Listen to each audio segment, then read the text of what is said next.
Hello everyone. तर आता श्रावण महिना सुरू होत आहे.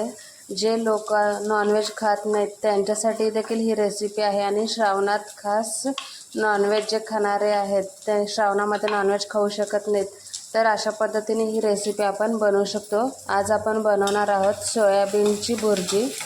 त्यासाठी आपण सोयाबीन स्वच्छ धुवून घेतलेले होते आणि पातेल्यामध्ये पाणी उकळायला ठेवलेलं होतं आणि त्यात थोडंसं मीठ घालायचं आणि मग पाण्याला उकळी आल्यानंतर सोयाबीन त्यात घालायचे आणि थोडंसंच असं एक उकळी काढून घ्यायची. मग नंतर 1-2 मिनटासाठी पातेल्यात तसेच ठेवायचे सोयाबीन ताट झाकून. नंतर 1-2 मिनटांनी चाळणीमध्ये सोयाबीन गाळायचे आणि त्यातलं पाणी गाळून काढायचं. सोयाबीनमधलं घट्ट पिळून काढायचं सोयाबीन आणि असं मिक्सरला फक्त एकच फिरवायचं. एक पल्स मोड फिरवायचा, जास्त बारीक करायचं नाही, कारण भुर्जी ही जरासं ओबडधोबडच असते, त्याच्यामुळं पूर्ण नाहीच करायचं नाही सोयाबीन.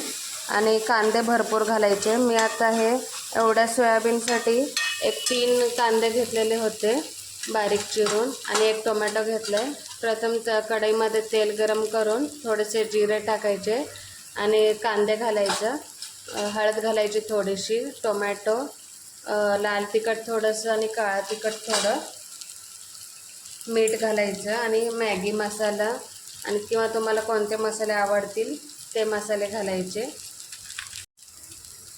आणि कोथिंबीर थोडीशी असं ह्याच्यामध्ये थोडी घालायची कांदा वगैरे परतताना. नंतर गार्निशिंगसाठी थोडीशी वरून घालायची.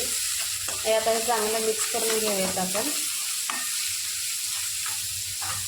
सेम नॉनव्हेजसारखं टेस्ट लागतं. हे खायला खूप छान लागतं आणि पौष्टिक देखील आहे.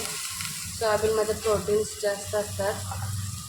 लहान मुलं जर सोयाबीनची भाजी खात नसतील तर त्यांना अशा प्रकारे करून दिल्यावर नक्कीच आवडेल.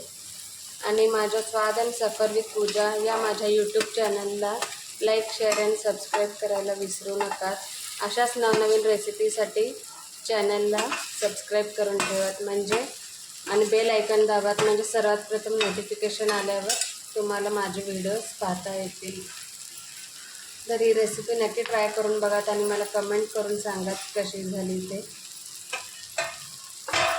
आता आपण हे मिक्स करून घेऊयात. सोयाबीन त्यात घालून घेतलेले आहे.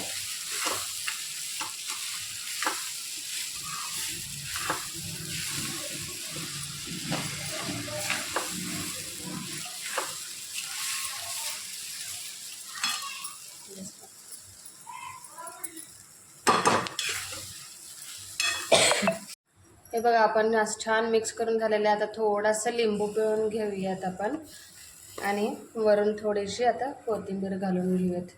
कोथिंबीर देखील शरीराला थंड असते आणि खाण्यास छान लागते. अशा ह्याच्यावरती भुर्जीवरती वगैरे तुम्ही ही भुर्जी थोडीशी रस्सा पाहिजे असेल तर अंगापुरता रस्सा भाता खाण्यासाठी देखील करू शकता किंवा पावासोबत खाऊ शकता किंवा चपाती सोबत देखील खाऊ शकता तुम्ही. हे गरम गरम तर खूप छान लागते. सेम नॉनव्हेजसारखी टेस्ट लागते. नक्की ट्राय करून बघा ही रेसिपी. थँक्यू.